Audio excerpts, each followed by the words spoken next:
be in conversation with you all. Ellen, do you want to kick us off? Sure. Well, thank you all for joining and for taking time out of your day. And I know you do a lot of Zoom, so appreciate you joining another Zoom session.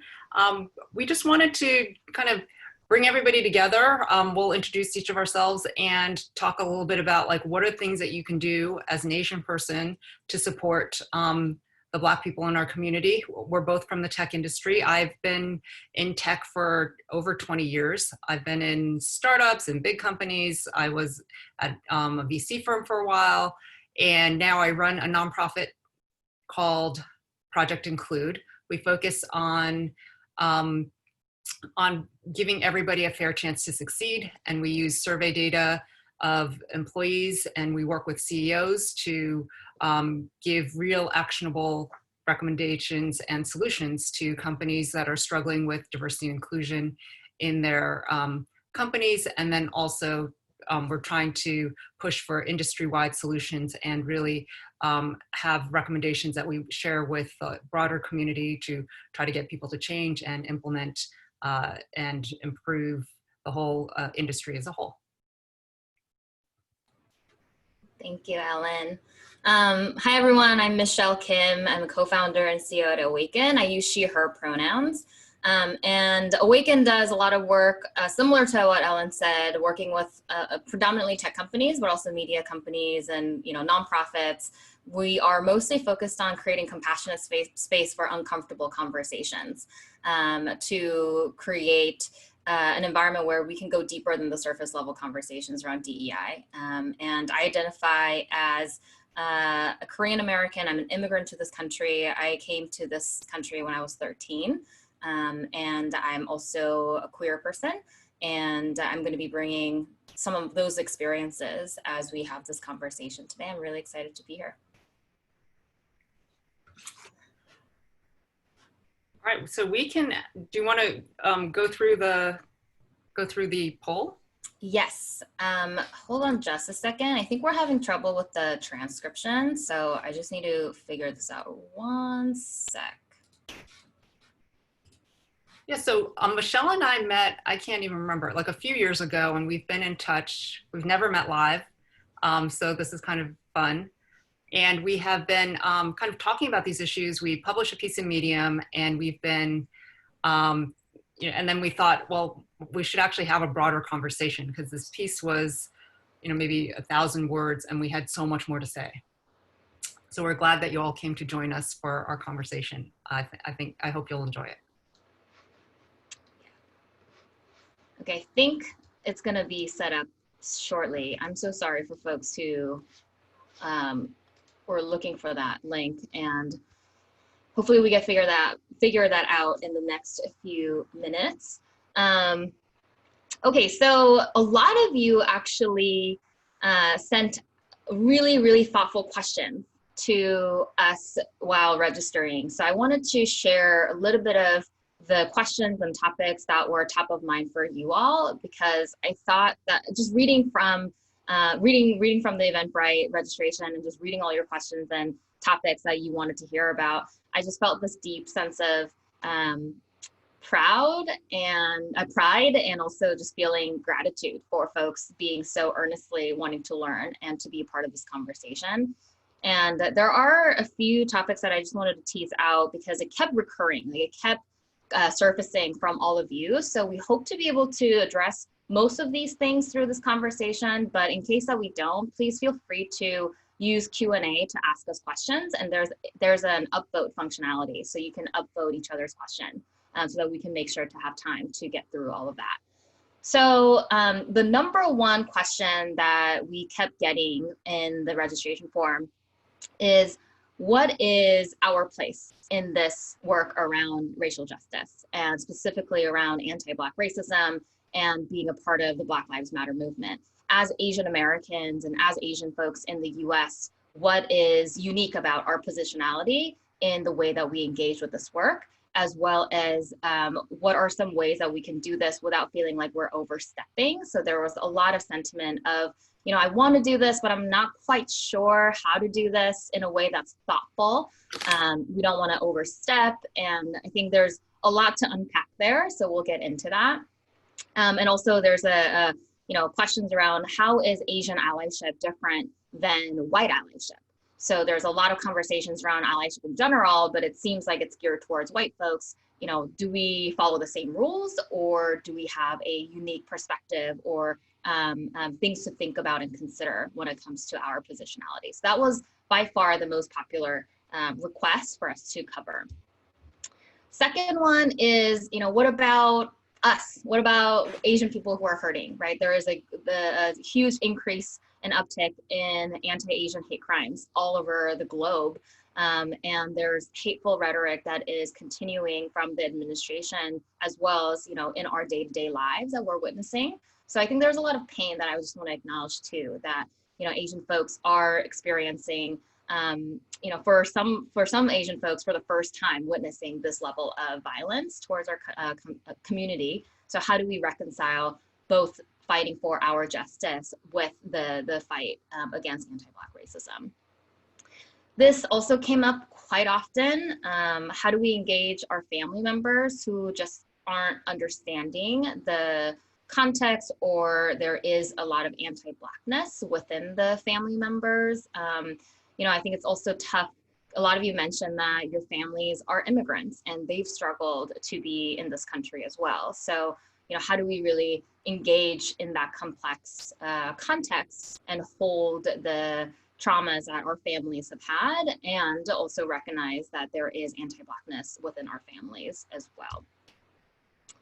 And then, of course, given all of our backgrounds, and a lot of you, I believe, are in the tech industry, what is uniquely important for us to address in tech when it comes to anti-Black racism? And also, how do we do this work inside the workplace setting?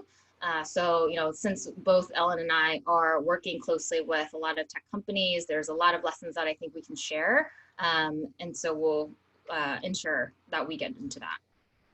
And then, of course, concrete and sustained actions. There's a good amount of fear around this feeling like a moment in time thing, right? How do we make sure that this is not just in the now, and we really capture this momentum and make this into a sustained movement? And how do we build that endurance, not only for ourselves, but also for the companies that we're working within and working with? How do we ensure that at the executive level, there's sustained support? And what is our role in the Asian community to be able to do that? So those are the main points that came up. Of course, please use the Q&A function to ask specific questions, and hopefully these are resonant for you. Ellen, did you want to add anything to this list? No, I think people have had really good questions. I think these are all questions that we've struggled with, Michelle and myself. We don't have perfect answers for you, and I think a big part of this process is evolving, right? Things change, the situations change, the culture changes, and our goal is to keep, you informed about where we are and the different issues, give you a framework so you can figure out where you are on these issues, but also encourage you to keep learning and keep evolving and keep changing as we progress through this. Yes, absolutely. Thank you.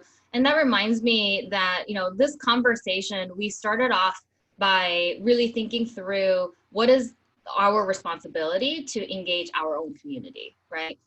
There's a direct call to action from Black activists to have intra-community conversations. And I think that's really important for us to acknowledge here. And while, we know there's a handful of folks who are here who may not identify as Asian, and welcome, we love having you here. I just want to acknowledge that this conversation is going to be, centering on the Asian experience and positionality. And partly it's because, I think it's really important that we do the messy work ourselves, right? And that we sometimes, in the midst of doing that work, if we are in community with folks that we're trying to ally with, sometimes that could actually cause additional harm. And I think it's important that we kind of contain that harm within the circle, within our community, so we can get messy and mess up and have room to stretch and grow, but also we can be the ones to hold you accountable, right? And hold ourselves accountable without that harm spilling over to the very community that we're trying to be in solidarity with. So that is the sort of the frame of this conversation. And I think it's important to acknowledge that. And if there are Black folks in this room, I just also want to, encourage you all to take care of yourselves if some of the conversations end up not being as useful for you, and your self-care looks like you kind of pausing from the conversation and kind of walking away. That's totally okay and welcome. And for Asian folks, I really encourage you to lean into the discomfort. If at any point our conversations become uncomfortable, I think it's going to be important that we stay engaged with that. And of course, there are biracial folks in here too. And I think that's important for us to acknowledge in the nuanced context of, what it means to be Afro-Asians. And I think finally, our positionality, Ellen and both me being East Asians, we're going to try to encompass our diaspora and just acknowledge that, we are not representatives of the entire Asian community and the continent, and that there is so much diversity within our community that, is not necessarily represented in the speaker panel today, but that we are acknowledging that there is a lot of nuance and in-depth sort of issues that are disparate, even within our community. So I'll just pause there and see, Ellen, if you want to add anything before we move on.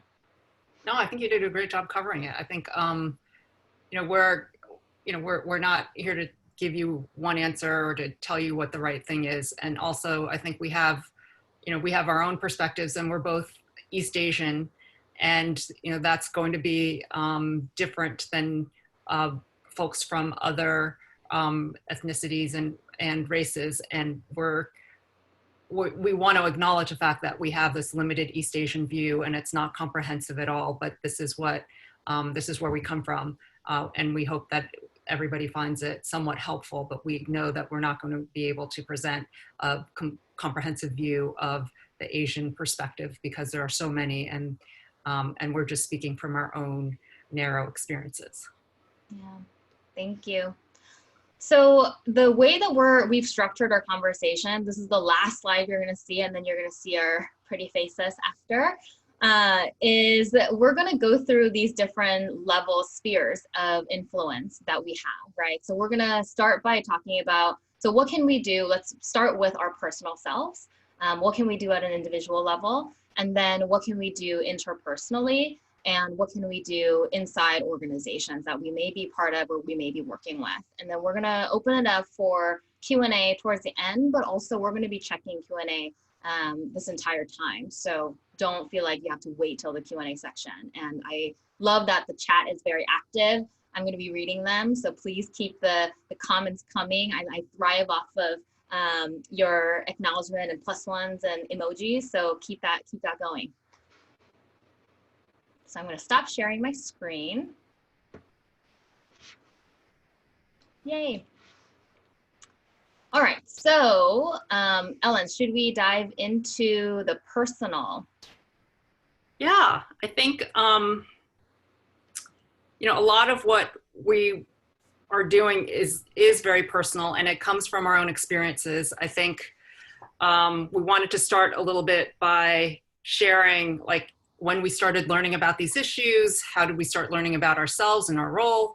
And it's very complicated, because I think, and Michelle and I, we talked about how, you grow up with believing in this model minority myth, and you believe that the world is meritocracy. Like, I was trained very early on, like, you need to study hard and you need to get a good education, and you need to really leverage that into a career that is stable and where you can work hard and succeed. And it was a very binary world. Like, you work hard and succeed, and if you don't succeed, it's because you didn't work hard enough, or there was something that you did wrong and you had a lot of control over your success. And that was something that I took through all of my schooling and then into the tech world in the 90s. And it wasn't until I started, like, people would say things and I would think, well, that's just one person who's really racist. And that's a problem, obviously, but I only started noticing the systemic nature when I was at a venture capital firm. And, I started seeing a lot of sexism, which is often partnered with racism. And then I started noticing like, hey, why don't we have any Black people in our office? Like I've never interviewed a Black person as to become a partner or to be in an investing role. We only had we had one Black man and one Black woman who were CEOs of companies that we had invested in, but we rarely ever saw another, Black executive come in, and we very rarely also saw brown executives and CEOs. So it was a very, you wake up and all of a sudden you see like, why are there no Black or brown people in our sphere, in our world? And you realize, wow, it's actually systemic. There's a systemic problem. It's the whole institution is problematic. But then I also look at, all of the, people who get funded. And then I look at all of the other VC firms and you realize, wow, this whole industry has a problem. And that was really when I was much older. So I have a lot of hope for the world, because I think people are understanding this problem much earlier, and they're pushing for change, and they're protesting, and they're really, and everybody on this Zoom is really trying to think about like, what is my role and how can I be part of positive change? And that's very exciting for me. What about you, Michelle?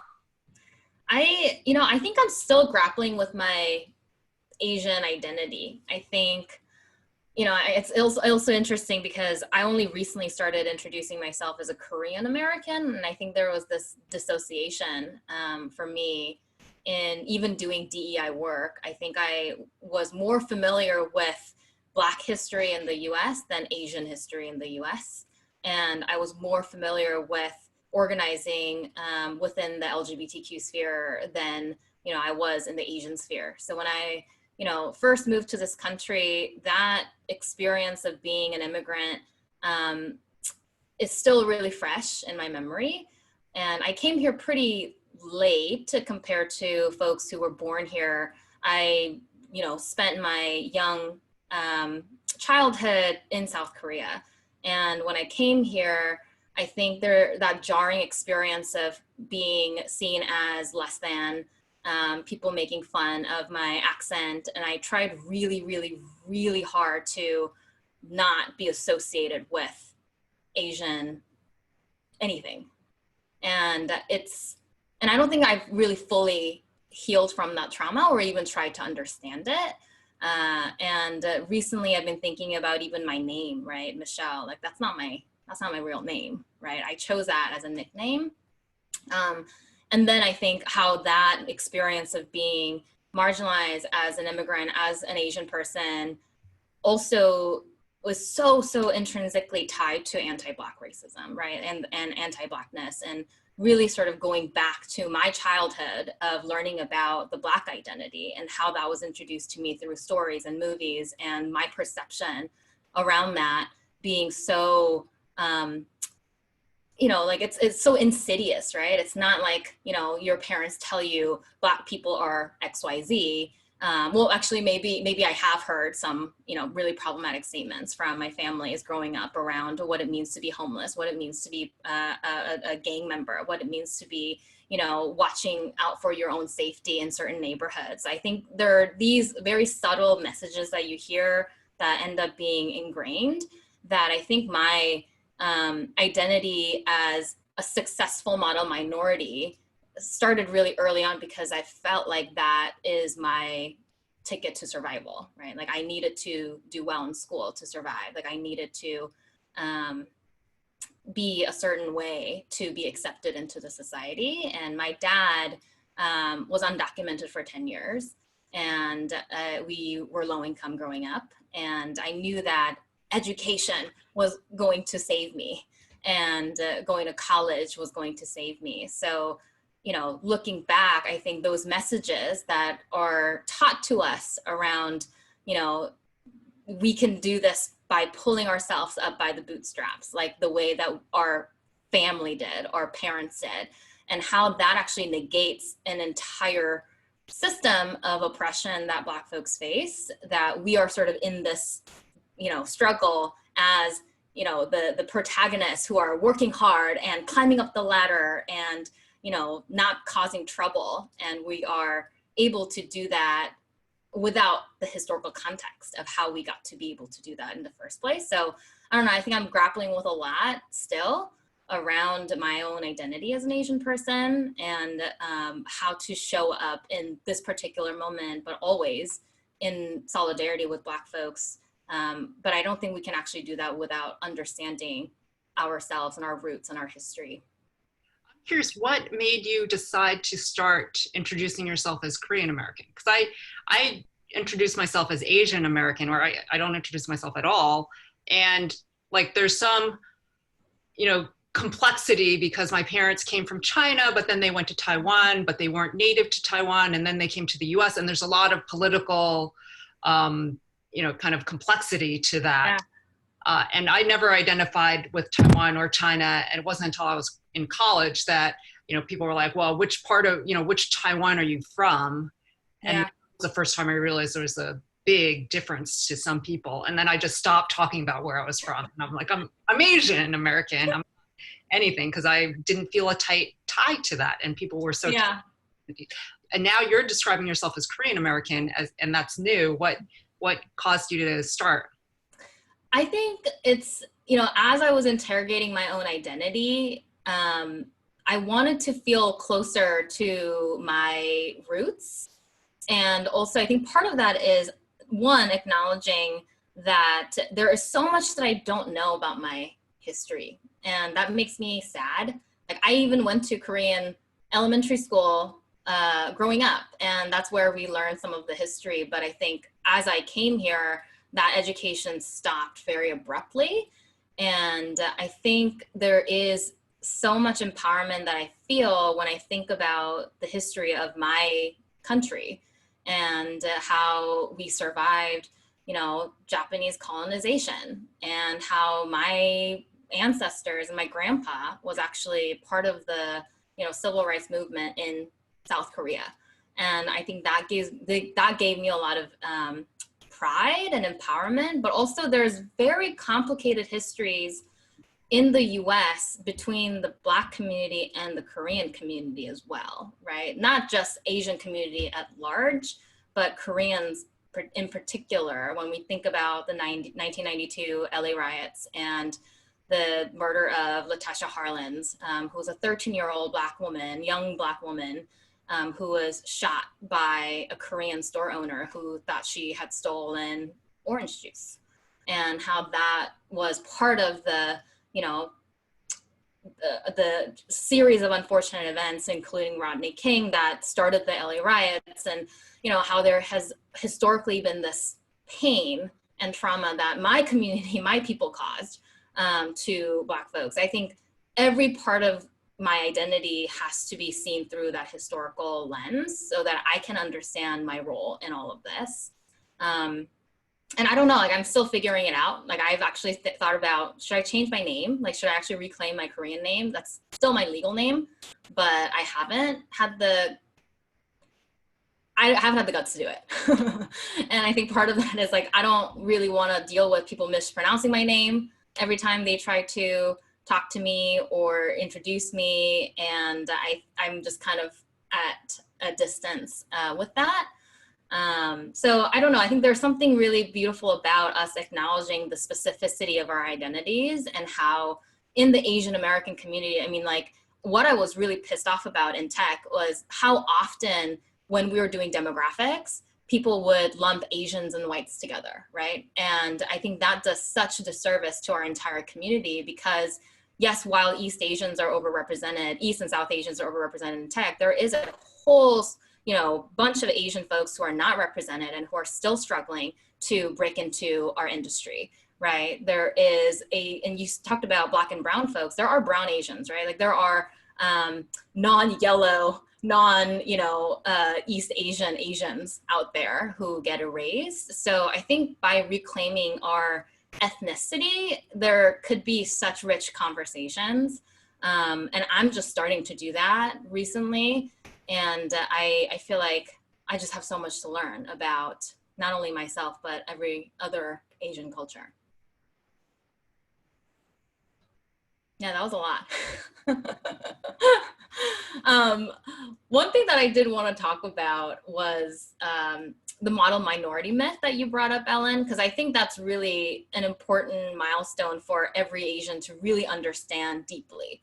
And something that I want to remind people of is the origin of the model minority myth and how it got started in the 60s as a strategic narrative during the civil rights movement. And I didn't know this for a long time, how the model minority myth got started.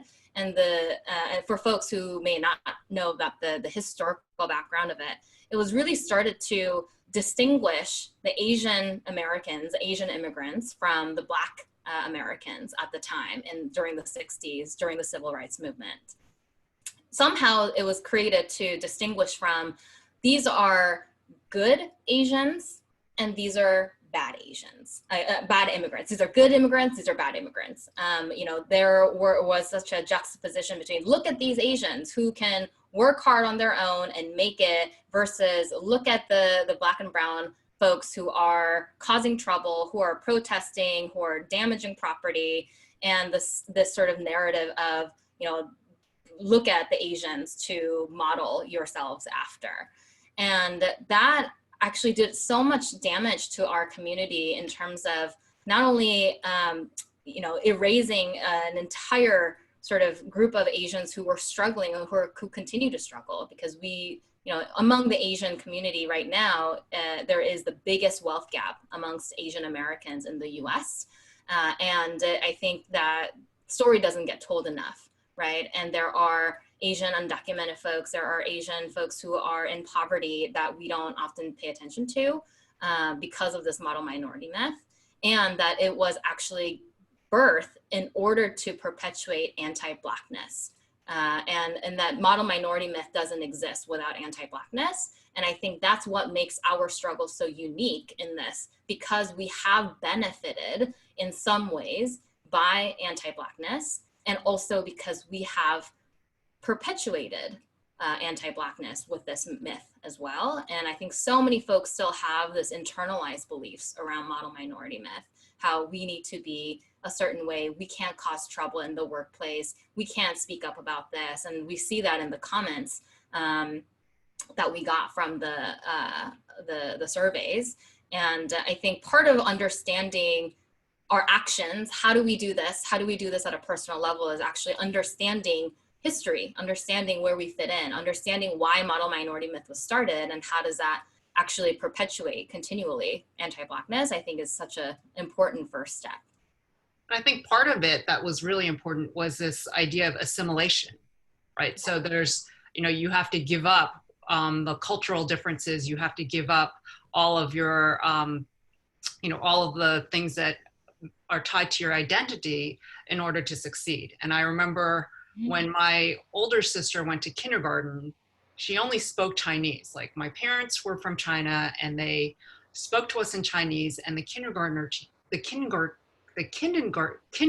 teacher said that told my parents that it was going to cause her to fail, and she really needed to speak only English at home.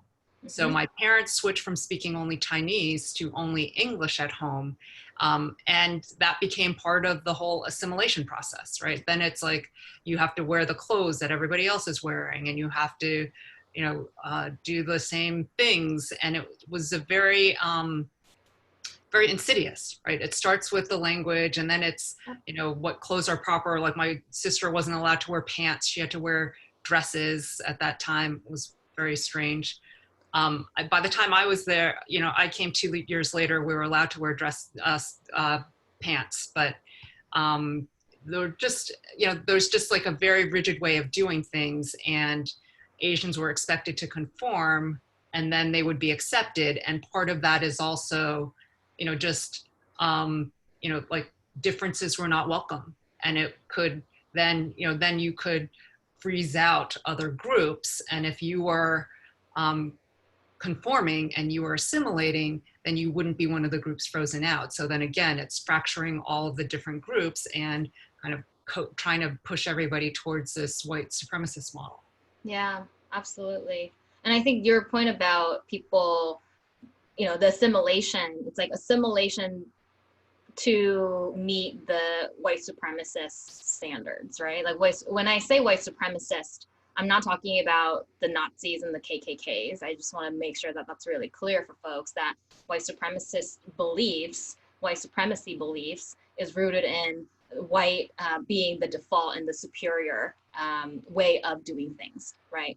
And how white people at large is using that and has used that rhetoric for centuries to also uphold systemic power and controlling all these positions of power. So I just want to clarify, when I say white supremacy, I'm not talking about individual characters who are, you know, perpetuating physical violence, but it's that the systemic sort of pervasiveness of white superiority and control of power. Yeah, I think to that point, the assimilation, I think when I came to this country and when my parents came to this country, there was this unspoken understanding of racial hierarchy, right? White people being at the top, Black people being at the bottom, and everybody else in between. And it was always, I think, about we are better than them. We need to be treated better than them by doing X, Y, Z, and we need to be closer in proximity to whiteness, not Blackness.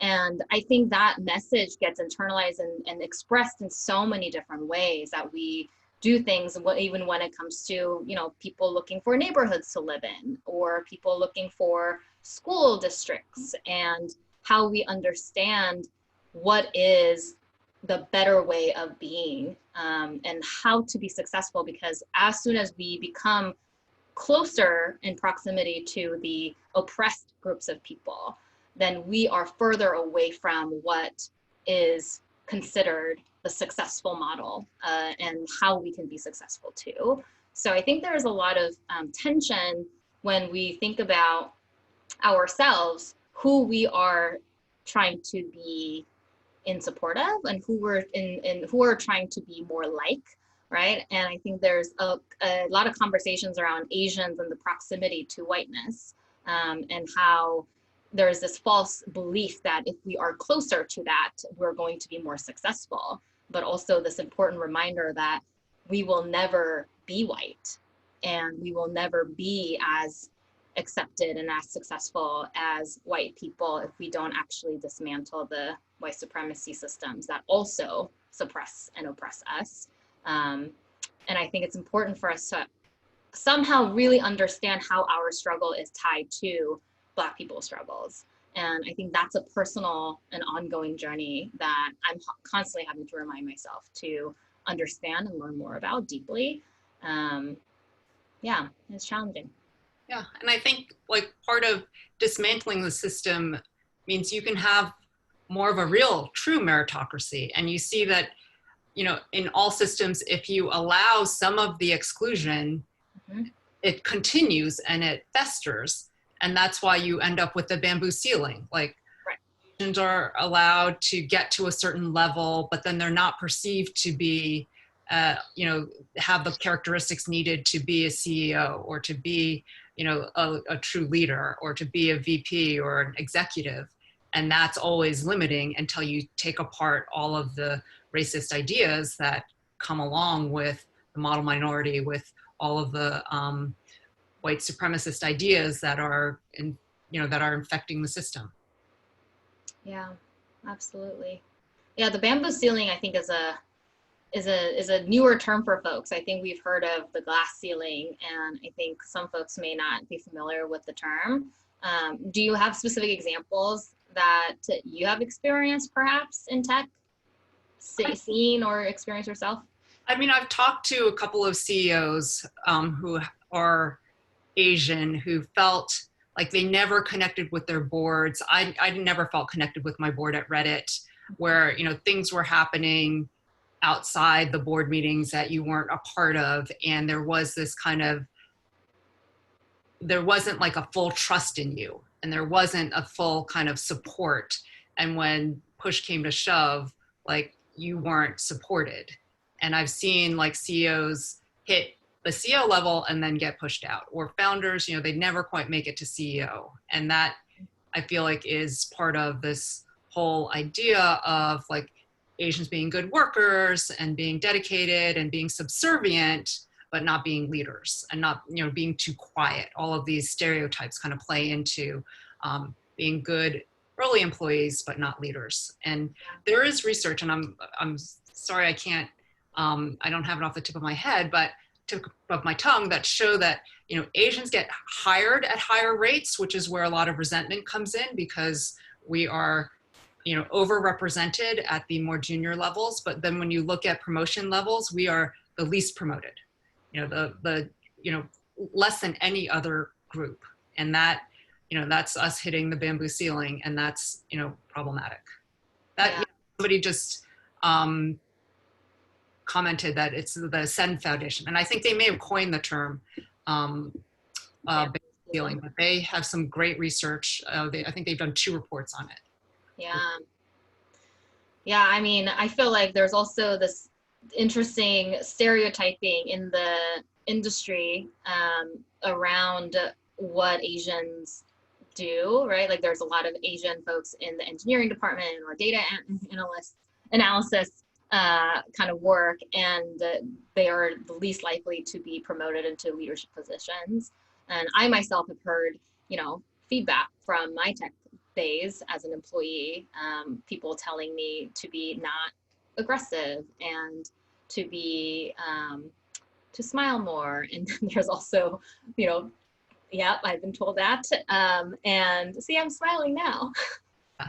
And I've also, experienced racial microaggressions where folks, like asking me where I'm really from and how they're shocked that my English is so good, and people joking that they can't tell me and my colleague apart, who are also Asian. So I think there's just insidious things that also impact Asians in the workplace that sometimes I think we don't name because of the model minority myth too, where we don't want to cause trouble. And also, like, when we do, there is backlash, right? Where there is repercussions that folks face when there is, calling out of this bamboo ceiling or the microaggressions that folks experience. How do you think that translates to our working towards more of an anti-racist culture in the workplace? Like, when we think about the way that we are marginalized and Asian folks experiencing different types of racism in the workplace or in society at large, how does that actually link to our ability to work against anti-Black racism? I think it's easier for us at more junior levels because we are perceived and given opportunities based on these racist stereotypes that give us privilege. So we have the privilege, and we can speak up, and we can ask for changes. We can speak up for our Black colleagues because they are stereotyped as angry or not performing. There are all these stereotypes that make it harder for them to speak up. So and I think when we speak up on behalf of somebody else, people will listen. I think it's harder when we speak up for ourselves, then we become like confrontational and difficult, and because it's so unexpected that we would stand up for ourselves, we're expected to be subservient. But I do think that gives us this like kind of narrow wedge of opportunity to be able to speak up for others and to be listened to. I do think there is this assumption that we're not going to make waves. I think people at my VC firm were shocked when I sued. They really didn't expect, they expected to be able to just, tell me to be quiet and have me be quiet. I do think that there is a sense of belief in myself, and I've talked to several other women who have sued their firms, that hey, we believed in meritocracy, and this is so far from it, and it's so unfair that we feel obligated to speak up and say something and do something on behalf of everybody else who is suffering from the unfairness. So that's been kind of interesting to see. Like, I do feel like a lot of empathy towards like my Black colleagues and friends, and because I think we have had very similar experiences, not to the same level, but being told like you don't speak well, or being told, being not trusted to do something, or, being discriminated against. Like it all brings on that shame. It brings on, that those feelings are similar, even if the experiences are slightly different. But the racism, like, I think we've all seen it directed at ourselves in similar ways. So it's very believable and it's very real to us when we see it happen to other people.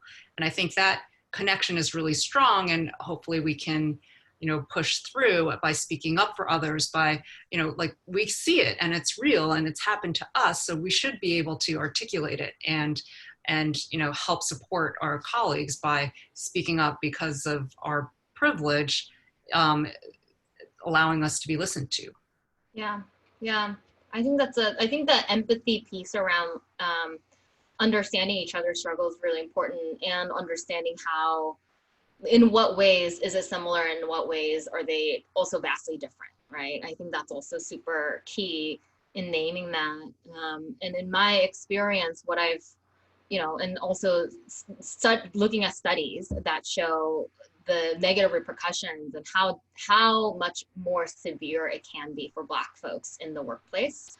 And I feel that we actually have this relative privilege of, to your point, speaking out about anti-Blackness without having to fear, too much or similar levels of repercussions as employees in tech.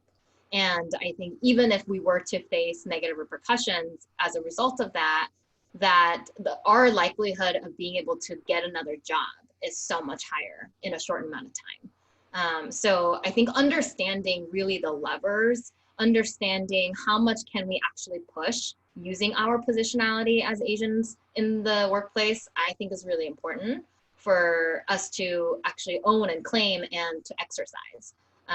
Because I think we risk far less in the grand scheme of things in talking about anti-Black racism in the workplace and calling out white supremacy that impacts all of us, right? Even though we experience racism in a very different way, the source of that is where we are linked, right? That the same force that is perpetuating anti-Black racism is the same force that's putting us down, and that we got to go to the root of it. There were some questions and this is, I think, a tough question, where folks were asking, so if there is a role open in a company and I want to be promoted into that role, but should I not be accepted into that role so that Black folks can be in that role?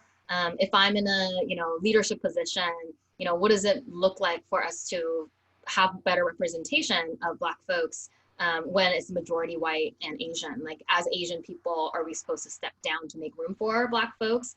I think that's a really on point question when it comes to thinking about like interpersonal ways of allyship. What's your sense of that kind of tension? It's hard. I hope it changes, that, this isn't such a hard question over time. I do think, I think it's hard because it is so unfair, but it doesn't feel good because, a lot of us have been indoctrinated to always be pushing and to be ambitious. I think it's, I think,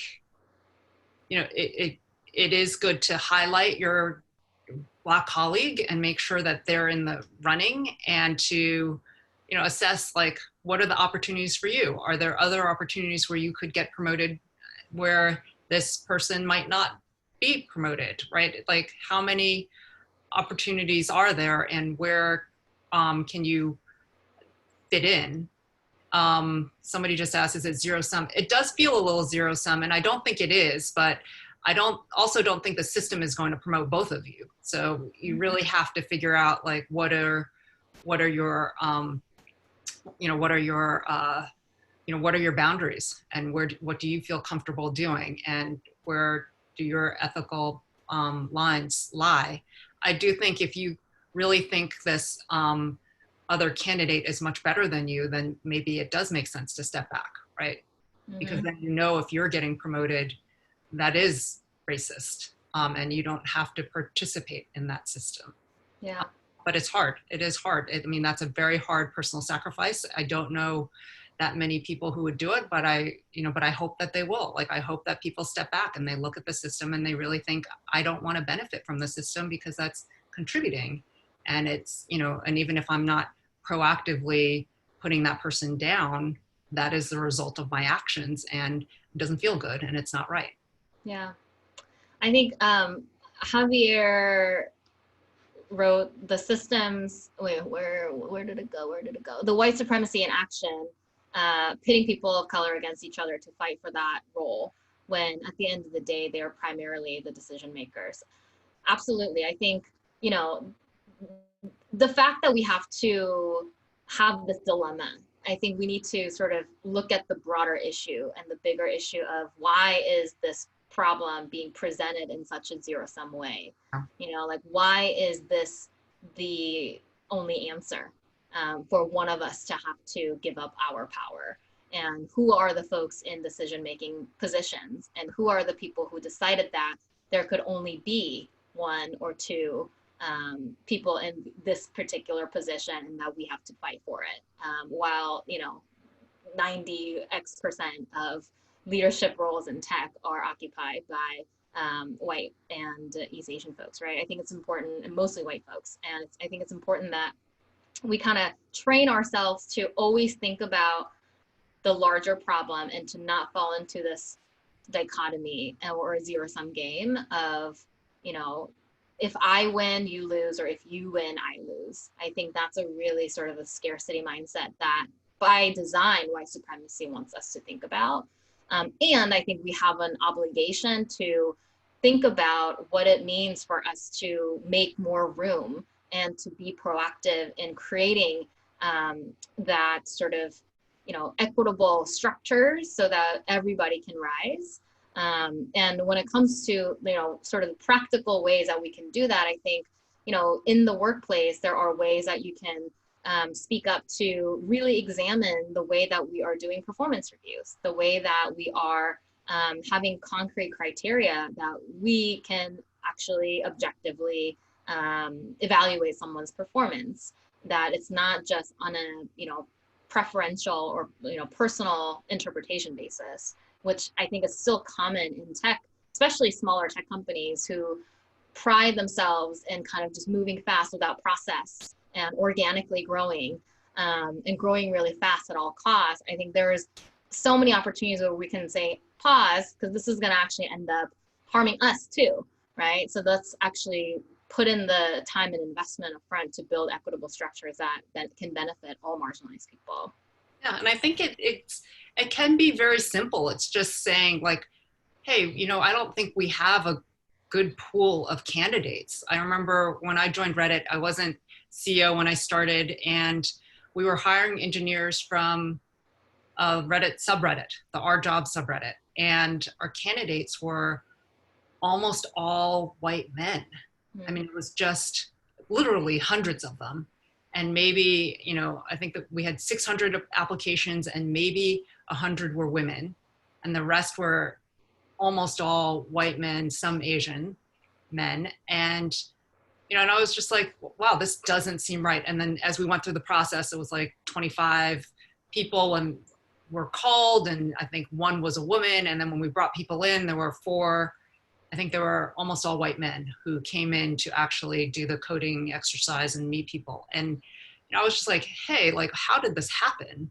And hey, why are we recruiting from our jobs, right? Like, this doesn't seem like we're getting a very diverse selection of people. And, and then we just transformed how, where we found our pool from. And that helped really kind of open things up. We hired, at one point, when I was CEO, the VP of engineering was a woman.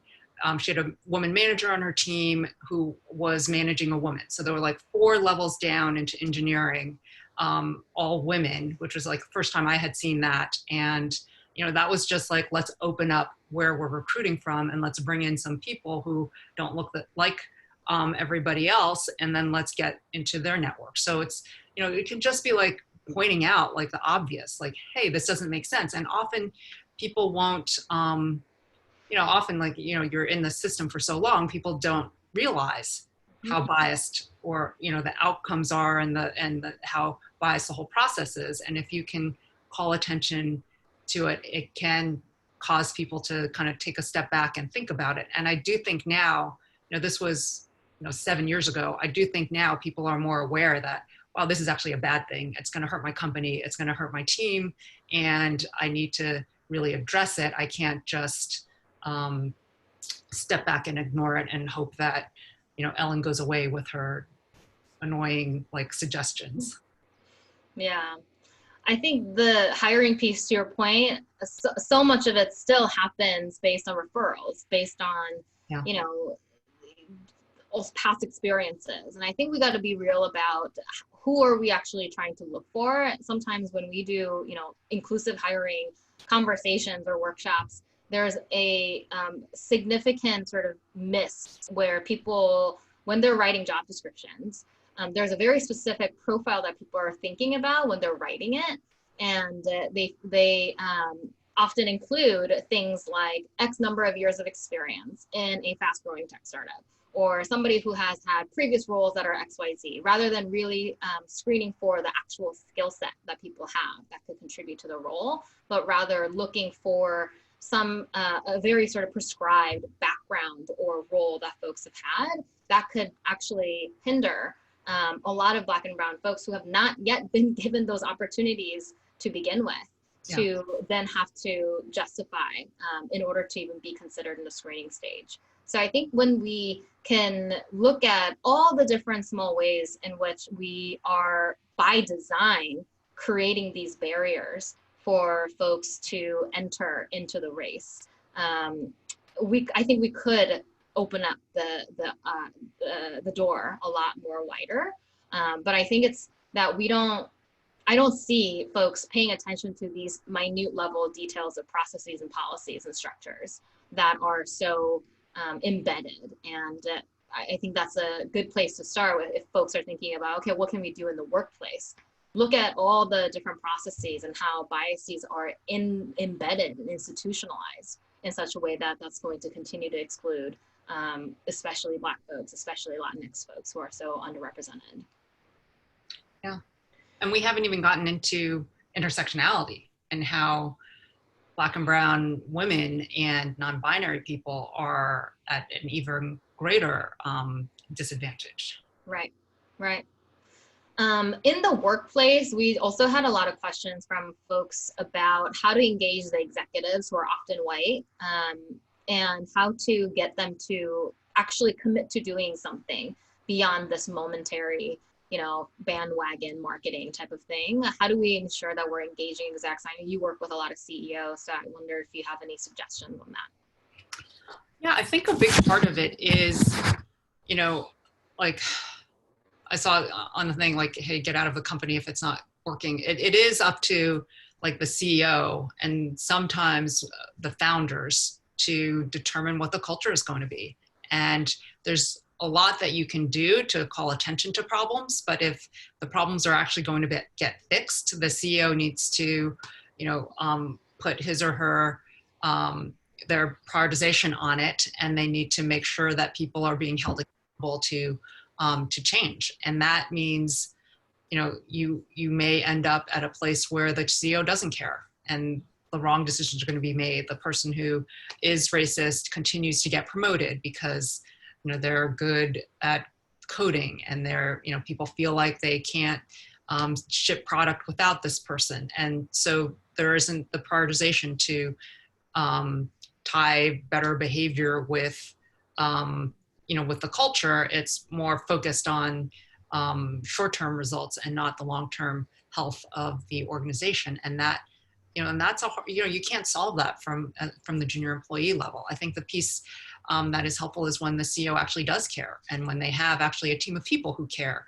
and when you're able to, flag, hey, we just had our all hands, and you only had, the white men speaking, and you only, acknowledged, a few people, and there was nobody, no Black or brown people, and no women who were recognized, if they care, then they'll actually do something about it. So you have to figure out, like, are people, and you can test it out and see, are people actually listening, and are they learning? Like, as you do it, maybe they change that event, but then the next all hands is again a mess because they're not internalizing it. Like, you can spend all your time raising all these issues. You have to decide when is a time to leave, and maybe you'll be happier someplace where you don't have to spend all this time pushing for change because they actually aren't changing and they actually are starting from a better place.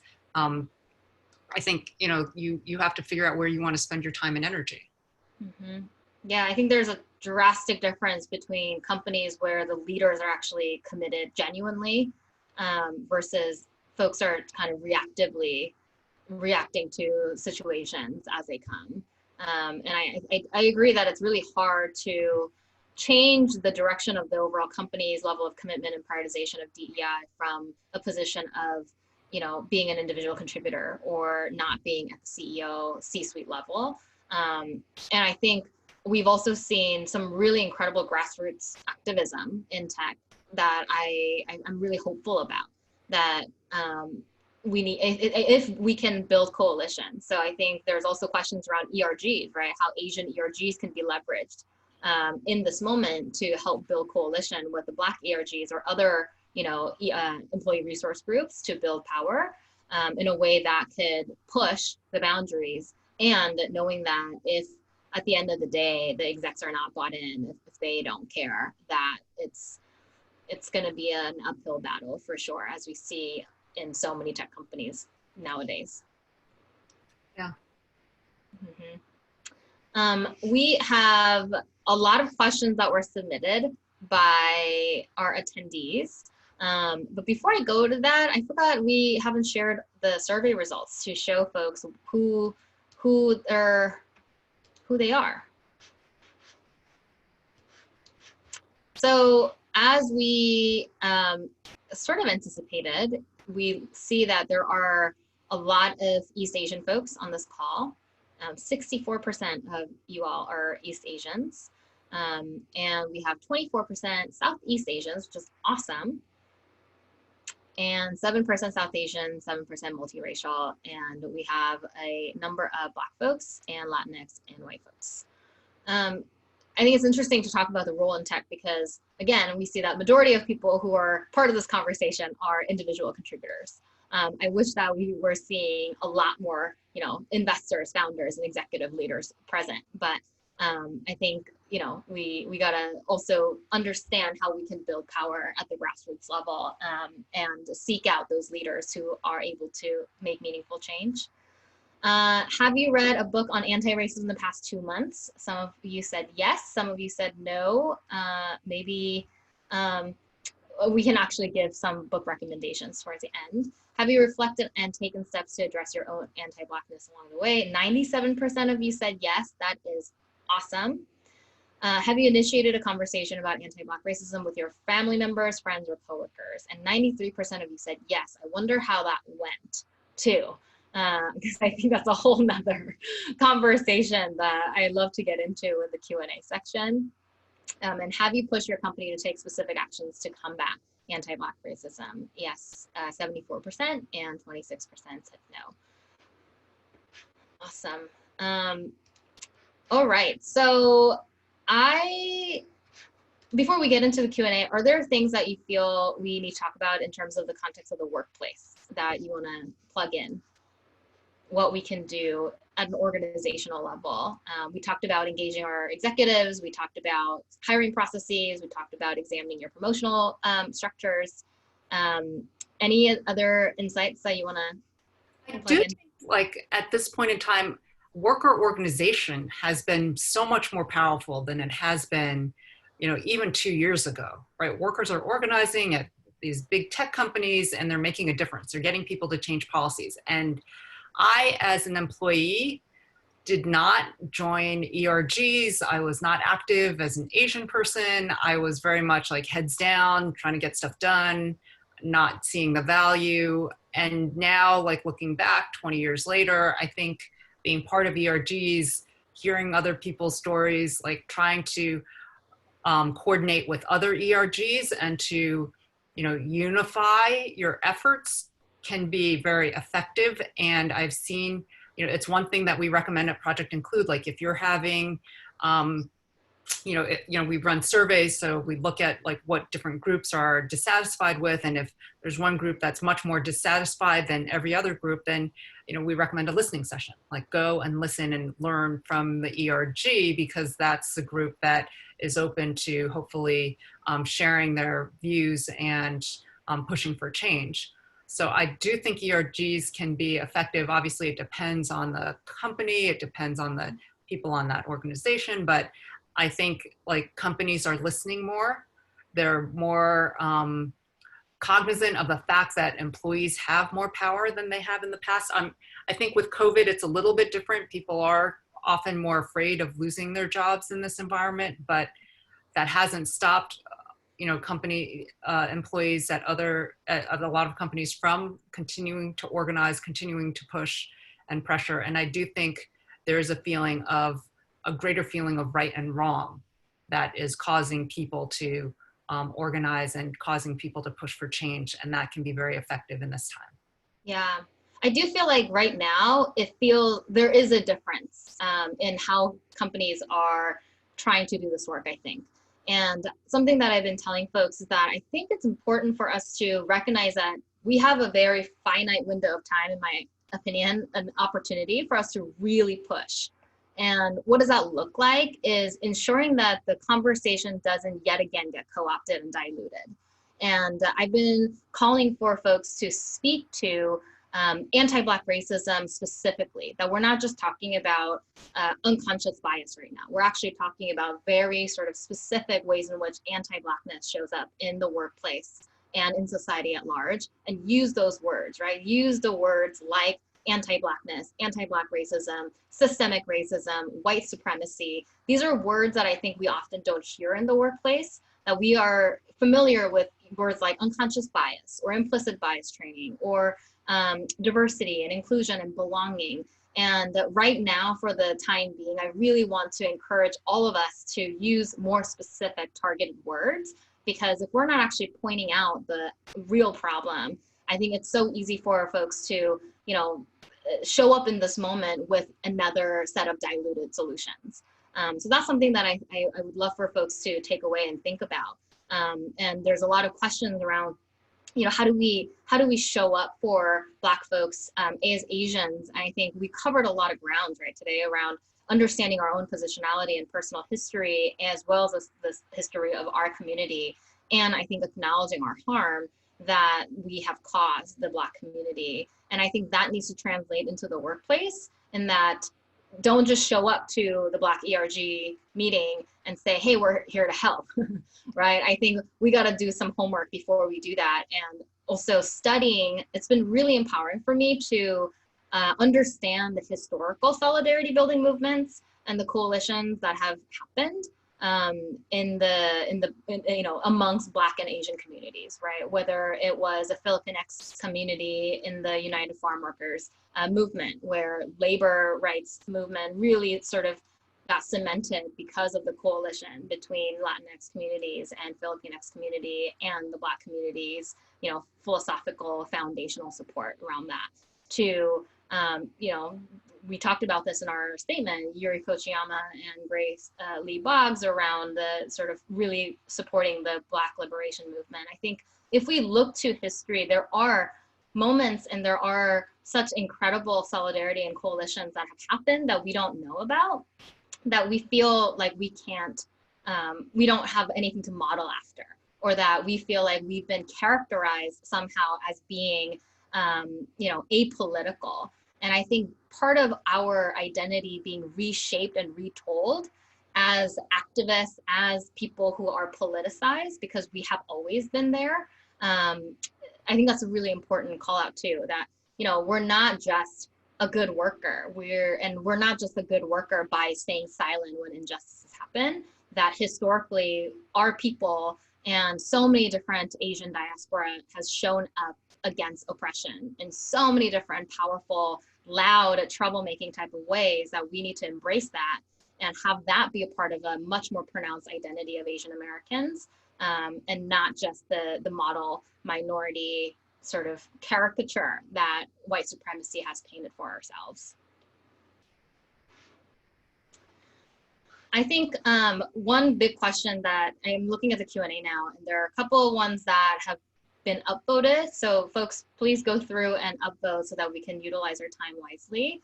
I think the first question that I see here is, it just changed. The ranking just changed. It feels like a lot of us adopted this model minority mindset for the sake of survival, whether it means a dissociation from anything that is too foreign or Asian. How do we help each other to heal and ensure that future generations of Asian Americans and Asians that immigrate don't feel that need to shed their Asianness to just fit in and be accepted without fitting into the model minority nonsense? It's a great question. Thinking about future generations. I think it starts with us, because I think we're still struggling with it. I see our community members, including, myself, I think sometimes struggling to really embrace our roots and my roots, right? So I think it starts with us. And I think it also starts with how that still shows up in the workplace. So when we are thinking about interviewing folks, how do we react to people with a really thick, heavy Asian accent, right? The way that we make that acceptable is how we are going to continue to normalize these differences that are unique to us in the workplace, right? And I think there are so many small ways that this shows up in which that we are sort of still subscribed to being more professional means being more white, being more like whiteness. I think that also needs to change first and foremost, and hopefully in schools too, right? You talked about the examples of teachers asking newly immigrated students to not speak their native language so that they can learn English faster. There's so many practices that I think we need to re-examine and combat.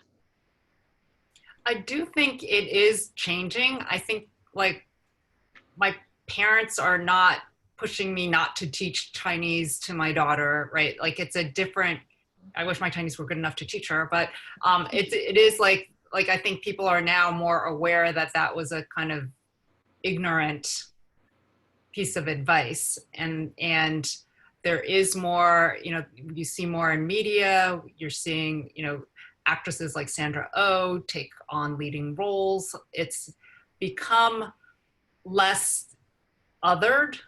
And I think part of what we need to do is make sure that we bring other people along with us as we become a bigger part of the, as we take up more space, right? That we're not focused on ourselves and that really focused on, kind of making that space big enough for everyone. Yeah. Thank you. Okay, next question. How do we have conversations with parents, family, colleagues that are still very proud of the model minority myth? Job, school, performance, and expectations. I find that when I explain the real harmfulness of the model minority myth, the conversation turns into, but why is that bad though? They are good qualities. Yikes. This is often despite efforts and despite the heartache in the Black community. Yeah, I think that this is a place where like the bamboo ceiling, like the flip side of the model minority myth is the bamboo ceiling, right? So there's a stereotype of Asians that is linked to being subservient and working hard and just grinding away that is tied to this concept that, those aren't leadership qualities and that Asians don't make good leaders. So kind of showing like, yeah, maybe it feels good today, but it's tied to all of this negative, all these negative assumptions about Asians as well.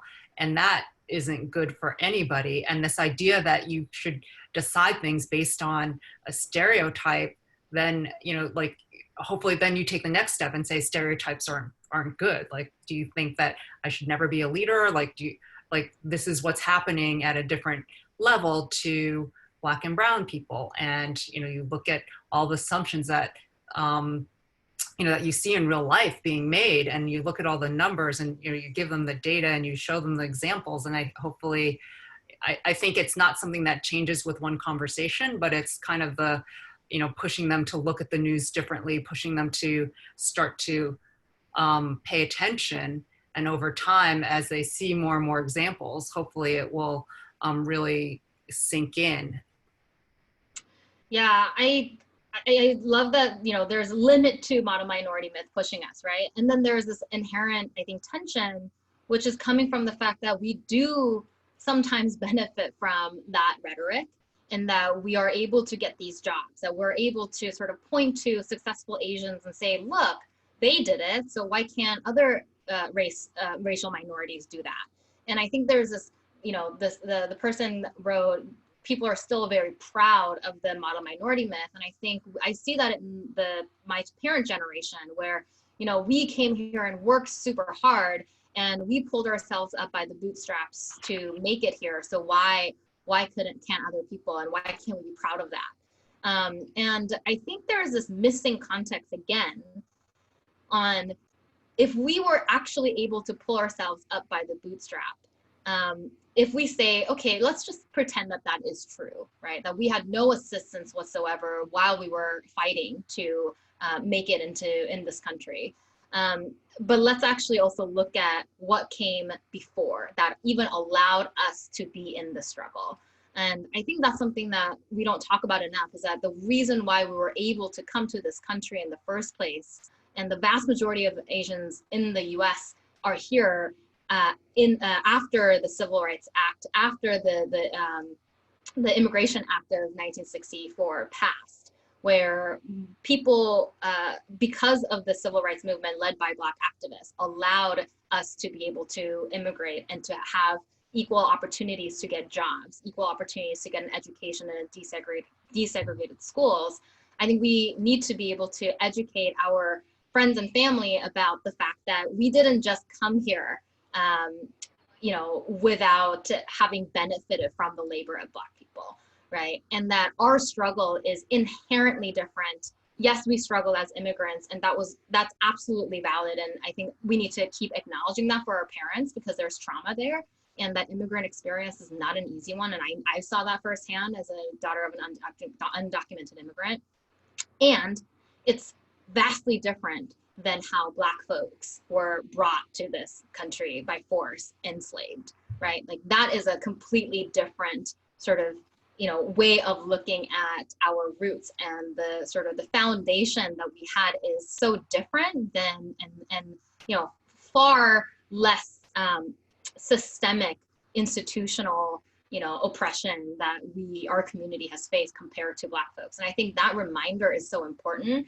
And I think there's this inherent tension around, are you willing to give up that thing that's going to benefit you in whatever, incremental way? Like, are you willing to give that up so that we can have a larger liberation for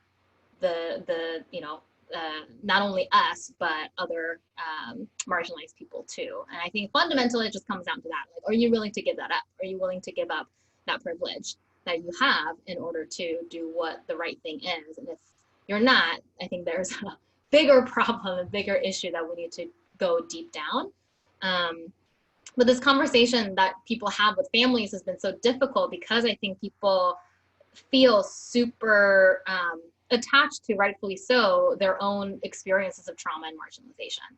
And I find that when you're having difficult conversations with your friends and family, it is so important for us to actually validate their experience so that they can hear the rest of the conversation. If we are not able to validate that, yeah, as an immigrant, you did struggle, Mom, right? Like there are so many things that you probably remember that has been traumatizing for you. And let's look at how that struggle doesn't get invalidated and erased by acknowledging the systemic oppression Black people are facing. And I think that duality and holding that complexity at the same time is so tough for so many people, because we're not taught to hold complexities. We're not taught to, sort of see both yes and, right? We're always thinking in either or thinking, and that's sort of the white supremacy design that I found that to be really helpful when having conversations with my family. And there's also resources that we can share. There's letters that have been translated into multiple different Asian languages that folks can utilize and send to their families, because language barrier is real in our community. So there are, I think, so many different contextual information that we need to give to our community members so that they get a fuller picture before picking out this narrative that is convenient for us to believe that we were able to do this on our own, because that's simply not true. And we're doing all of the things that we're doing on the backs of the labor of Black people. And I think that's an important reminder for everyone to keep in mind. I think it's also hard because it's similar to, the system that we're trying to take down. This is working hard worked for our parents, right? So they were able to overcome racism by working hard, and they were, and for many of their friends, it was also possible because we didn't face the same level of financial discrimination, educational discrimination that people have experienced in the Black community. So there's a sense that like, I struggled so hard and I was able to make it, and everybody else should be able to do that too. Right. And that's something that I've heard from, many people in my parents' generation. Yeah. And I think that's being seen in the political realm too, right? Like when we talk about affirmative action, because I think it's currently, there's I feel like every election time there's an attack on affirmative action, and somehow Asian Americans keep being used as a wedge and the weapon to, take that down.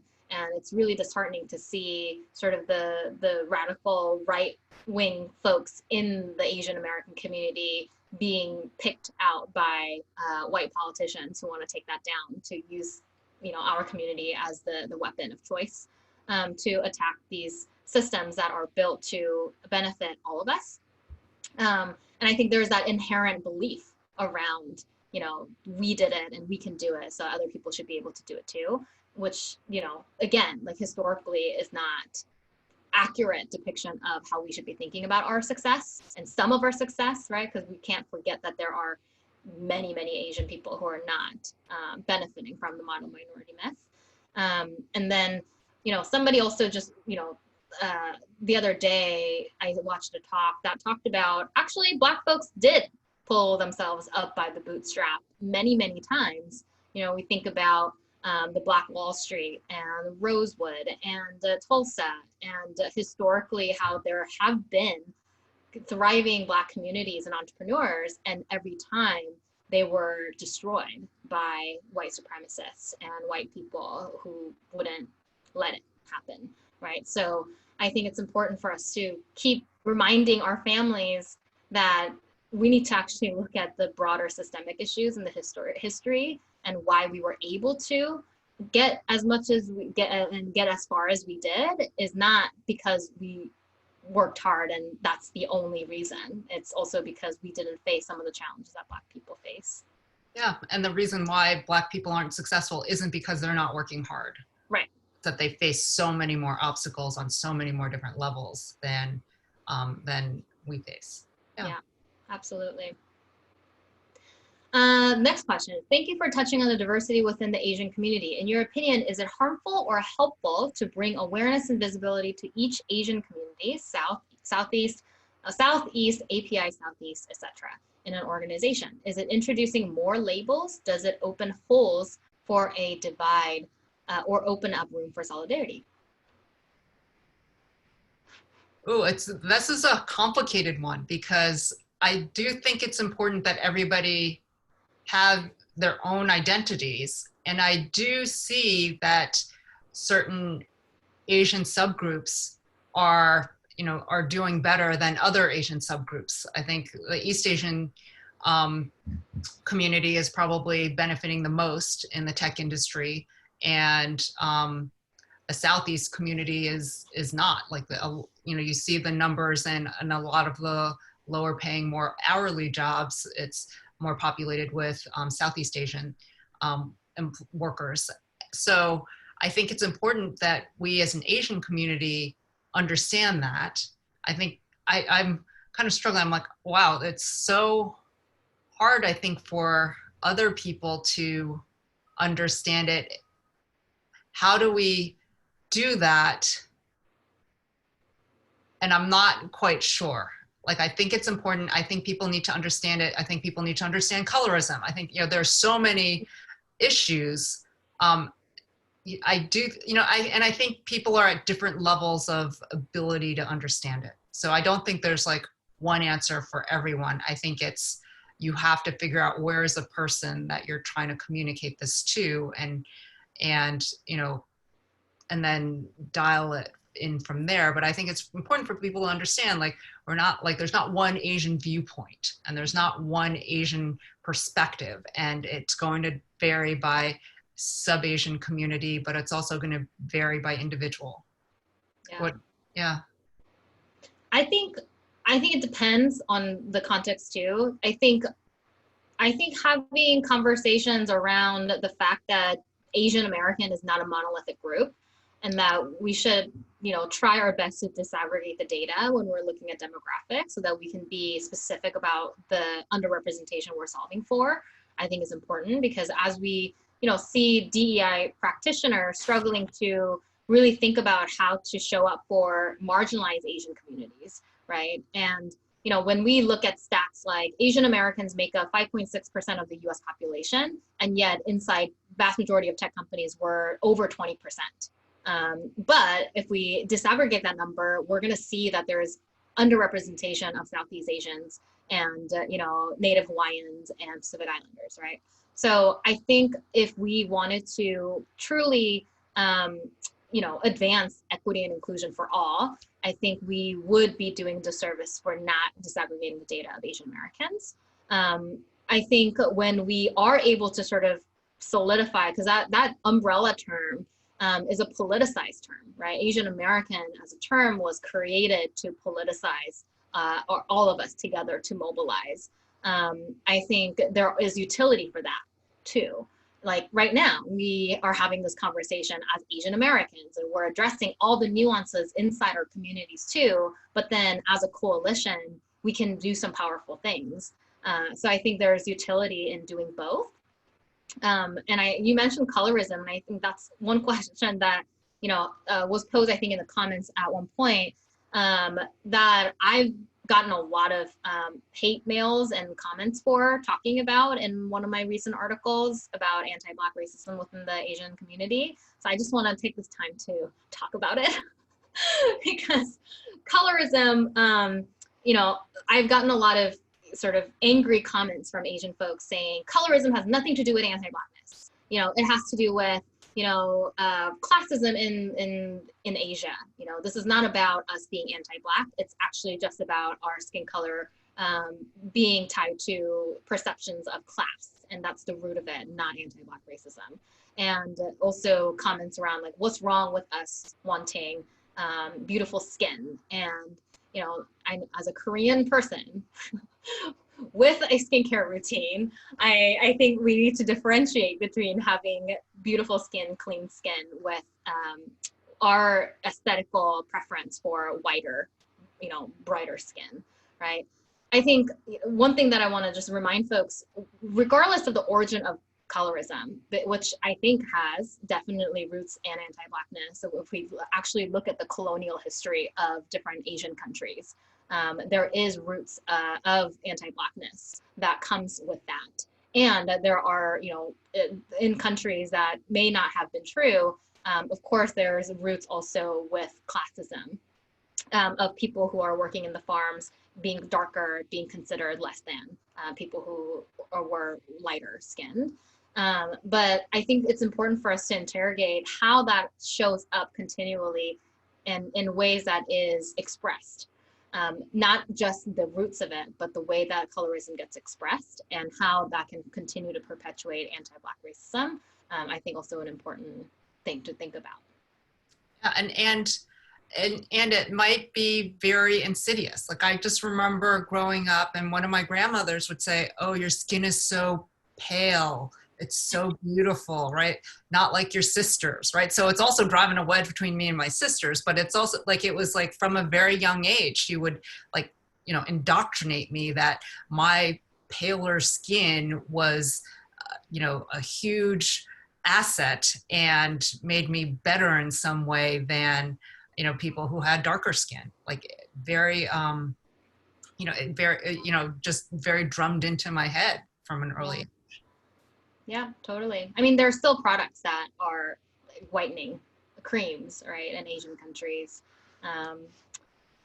Yes, so we've covered a lot, and I know we're at time. Any last parting words?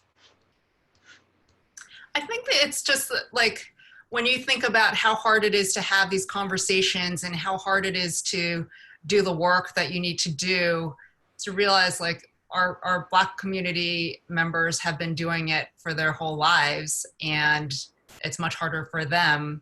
So, kind of try to think about the bigger picture, try to think about the benefits, and understand that, doing the right thing is not always the easy route, but, like I sleep a lot better knowing that I'm trying to do the right thing and I'm trying to speak up. And even if people don't like what I have to say, I don't mind, because I just, you have that belief in yourself and the belief that you're doing the right thing, and that can take you a long way. Yeah. I think I echo that. And I think there's a lot of fear in doing this work too, that I just want to name for folks, because there was a lot of comments that we received around, I don't want to overstep. I don't want to, take away from their work, and how do we amplify Black folks without taking over the conversation? And I think, there's going to be a lot of questions like that that's not always black and white and always clear. And I think in those moments, think about who you're really centering. And as we worry so much about how we're going to be perceived, I think we're unintentionally centering our own sort of fragility. And I think it's important that we continue to think about the goal at large, right? Like the goal of anti-Black, challenging anti-Black racism and becoming truly anti-racist needs to continue to decenter ourselves and to think about ways in which that we can show up authentically. And if you get called out for doing something wrong, which you inevitably will, because I make mistakes too, and I'm always growing, be able to hold that. And if you know that when you mess up, that somebody will give you feedback right away, and you might feel really, really awful about yourself, right? You're gonna be in your shame spiral. Have a network of people that you can go to recover from it quickly and thoughtfully. That don't give up at the moment that you make a mistake, because I think that is such a common reaction. Like, oh, well, I was trying, but I might as well just not do anything because I'm just gonna get called out and shamed anyway. In those moments, I think you need to remember why you're doing this. And again, decentering yourself, right? It's not about you being a bad person, because obviously we're all in this for the right reasons. So try to build that resilience, build that muscle to push through those really difficult moments of shame, because that's real and I go through it often. And just know that I'm here, Ellen's here. There's a whole community here to support this journey that you're on, that we're all on together, that, we can deal with the messes ourselves, that we have this community of folks that you can turn to process your shame and blame and feeling insecure about this movement, that there is a whole, community of Asian activists and Asian leaders who are rooting for you and who want you to keep going, and that you're going to make mistakes and it's going to be hard, but it's going to be okay. And we're going to keep going to fight the battle for all of us. Yeah. And if you're not making mistakes, and if you're not having to kind of learn from the work that you're doing, then you're not taking enough risks and you're not pushing yourself hard enough. So, when you do make a mistake, of course, clean it up, but also acknowledge to yourself that, hey, you took a risk and you're really trying, and you're getting uncomfortable in a way that, is actually progress, even if this little step was a misstep. Yes.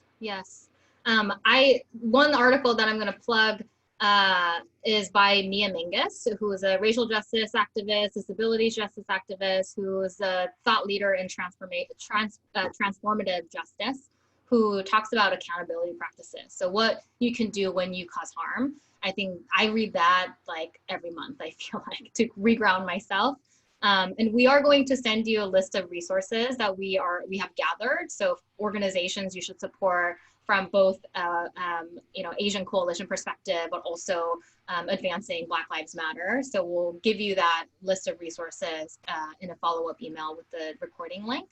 And yeah, I'm just so grateful that we were able to have this conversation today. And Ellen, you are one of the, few Asian people in tech that have spoken out really publicly and early about these injustices. So I just want to appreciate you and, being the figure that could really mobilize our community.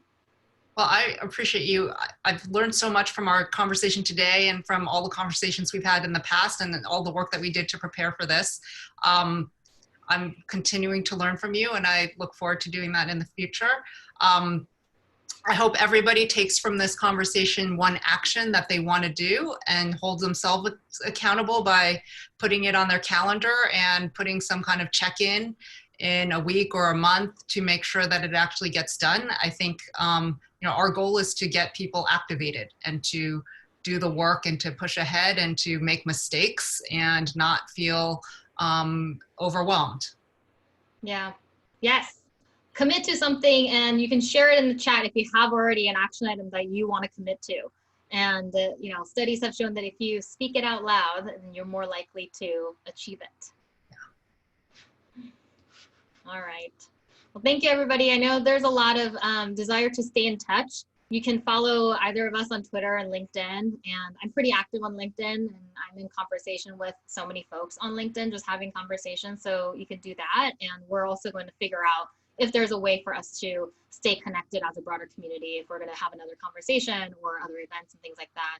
TBD, can't commit to anything, but it was so great to be in community with all of you. Thank you.